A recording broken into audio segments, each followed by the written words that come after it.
Again, I'm on the layer. Here's the graphic that has the back layer. It's dimmed down. I'm just going to work on the layer above this. And as I take a look, I'm going to use the pen tool first. You can use a couple different tools, but I'm going to extend it beyond this section here and let it go up to the top here so I can see this. And there's the thickness to it. And the reason I want to just flip it on its side is because it's much easier than trying to draw it by hand. So I take the reflect tool. It's two tools just window shaded out, so that's all that is showing right there. And right on the anchor point, I'm just going to hold the Option and click. If I hit preview on this part, it's going to copy this across. Make sure, let's see if I back this up a bit. Let's see. So here's the tool. Make sure it's highlighted. Here's the reflect tool. Anchor point's right at the top. You can see the smart guide. The Option is going to let me click to make that piece and copy it right over. Okay. So that's the initial selection. When I zoom into it, these 2 points with the space bar, I have the direct selection tool. I'm just going to highlight this and just go to Object Path and Join, and it makes it into one shape. And it fills it just because I had the blue line right there. Okay. So far so good. Take the pen tool again, but this I'll just try the stroke line segment tool. Used that yesterday. And just click and drag this vertical line right down the middle there. And here I'm going to click and drag.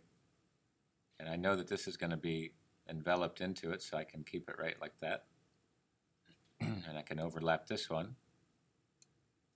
And then taking a look at this overall top shape, just click on it, hold the Shift key down to keep it straight, and hold this one down to keep it straight. Okay. Now, the only one that I connected was the letter A, and I could have actually left it, but I just wanted to use the Join tool for you. So right now I have all of these line segments laid out.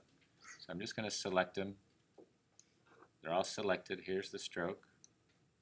Click inside here. You can click on here to get a number of points, point thicknesses. I'll just go to 10 just to show it to you. And I can also click within the arrow to build this one up. Okay? Or I can click inside here and just use the arrow key.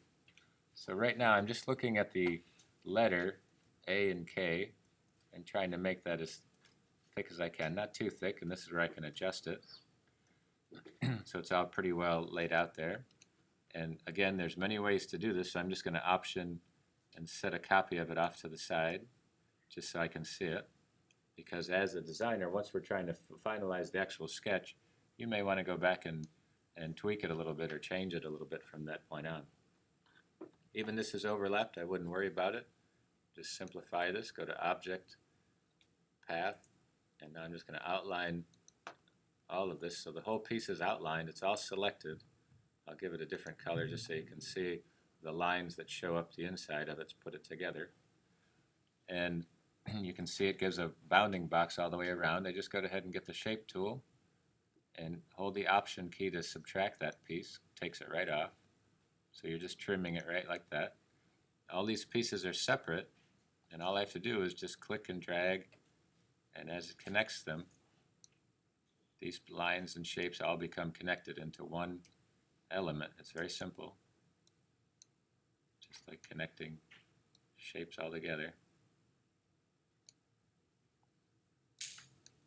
And now I have this entire piece as one element.